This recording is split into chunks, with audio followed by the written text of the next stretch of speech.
Assalamualaikum warahmatullahi wabarakatuh. Saya Mujahid SPD, calon guru penggerak Angkatan 6 Kabupaten Barito Kuala, Provinsi Kalimantan Selatan.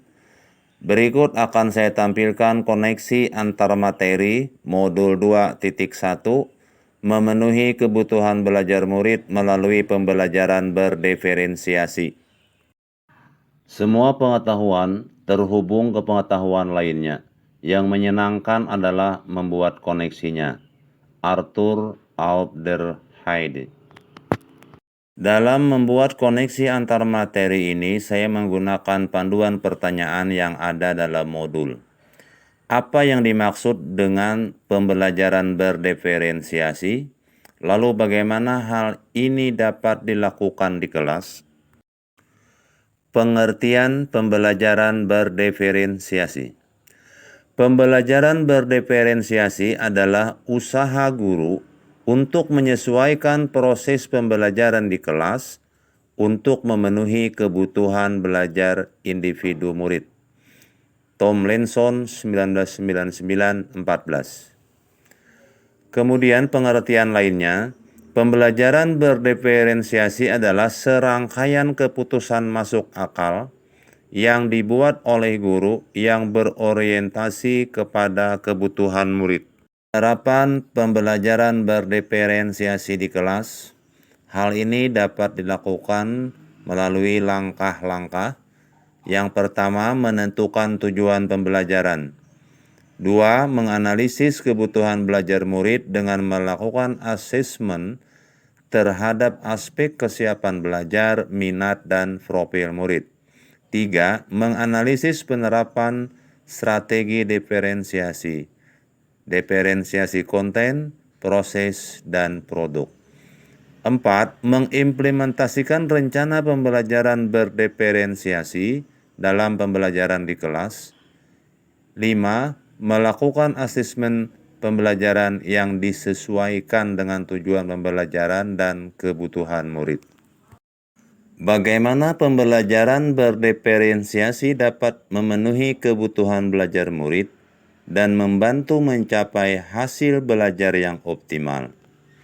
Pembelajaran berdiferensiasi dapat memenuhi kebutuhan belajar murid dengan cara guru dapat melakukan pemetaan kebutuhan berdasarkan 3 aspek, yaitu kesiapan belajar, minat belajar, dan profil belajar.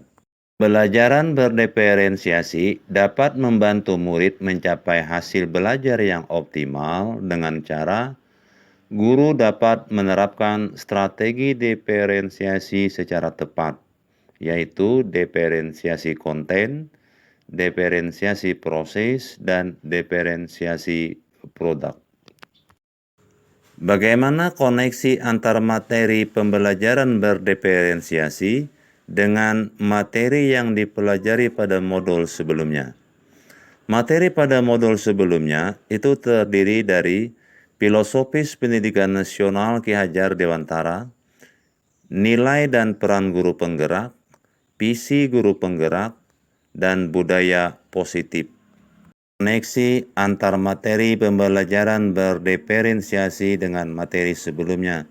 Yang pertama dengan Filosofis Pendidikan Nasional Ki Hajar Dewantara. Pembelajaran berdiferensiasi merupakan implementasi nyata dari pemikiran Ki Hajar Dewantara tentang pendidikan. Berikutnya, koneksi atau hubungan antara pembelajaran berdiferensiasi dengan nilai dan peran guru penggerak. Pembelajaran berdiferensiasi merupakan praktek nyata dari penerapan nilai dan peran guru penggerak. Koneksi antara pembelajaran berdiferensiasi dengan visi guru penggerak. Visi merupakan impian, harapan, cita-cita, gambaran keadaan yang diharapkan di masa depan. Untuk mewujudkan visi, sekolah harus melakukan perubahan positif pembelajaran yang berpihak pada murid dengan memperhatikan kebutuhan belajar murid. Perubahan positif dapat dilakukan melalui pembelajaran berdiferensiasi, Jadi pembelajaran berdiferensiasi merupakan salah satu usaha nyata yang dilakukan untuk mencapai visi yang sudah disusun dan ditetapkan bersama. Selanjutnya, koneksi antara pembelajaran berdiferensiasi dengan budaya positif. Pembelajaran berdiferensiasi akan membentuk budaya positif di sekolah. Budaya positif terintegrasi dalam pembelajaran berdiferensiasi di sekolah. Koneksi atau hubungan antara pembelajaran berdiferensiasi dengan filosofis pendidikan Ki Hajar Dewantara, nilai dan peran guru penggerak, visi guru penggerak, dan budaya positif dapat kita lihat pada diagram ini. Demikian yang dapat saya tampilkan. Semoga bermanfaat. Terima kasih. Assalamualaikum warahmatullahi wabarakatuh.